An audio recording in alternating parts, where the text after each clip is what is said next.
Most of British-controlled Palestine is Jordan, but no one will try to destroy that kingdom because of one reason alone. The king is not a Jew. When Jordan controlled the West Bank and Egypt controlled the Gaza, there was no demand for an Arab-Palestinian state on that land because Muslims, not the hated Jew, were in control. Most of Jordan's population consists of the Arabs, now called Palestinian. No one asks that Jordan become Palestinian for one reason alone. No Jews live on that land. All the massacres, killings, terror, and wars, murders against the Jews before Israel became a nation again in 1948 and after have everything to do about hatred against Jews and making excuses to commit terrible crimes against humanity. Most Israelis are Jews that originated from the Middle East, not Europe, where they have their own long, dark history of being persecuted, massacred, and ethnically cleansed. Now that they live as the majority population on their historic land in their one small country, the effort to destroy that small country has been unrelenting since the rebirth of the Jewish state in 1948.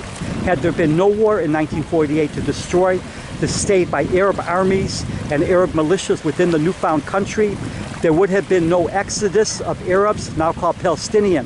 Meanwhile, the Arab and Muslim majority nations persecuted, expelled, murdered, and ethnically cleansed their Jewish populations, forcing them to Israel with few exceptions. The rules became clear.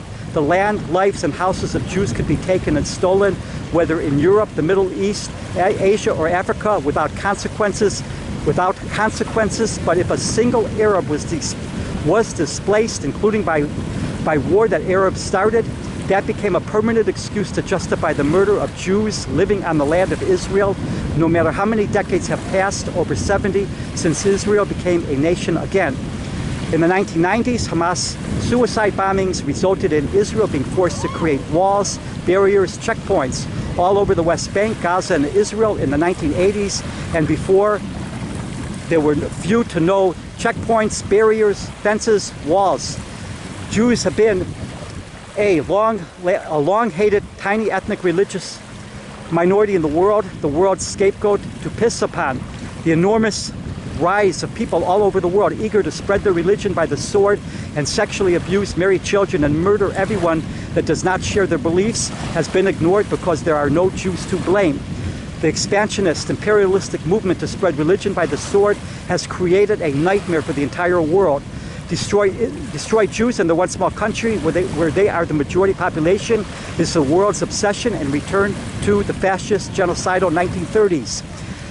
Everyone else facing a Hamas-type movement, hundreds of millions of people, be it in Somalia with Al-Shabaab, Afghanistan with the Taliban oppressing women and girls, Sudan with the RSF committing genocide against the indigenous black Muslim people, Nigeria from Boko Haram, Mali, Burkina Faso, Mozambique, Congo region, Yemen, ISIS, Allied Democratic Forces, Hezbollah, Al-Shabaab of Mozambique, and far more terrorist organizations and places. All of this gets ignored because there is no Jew to blame, demonize, and condemn.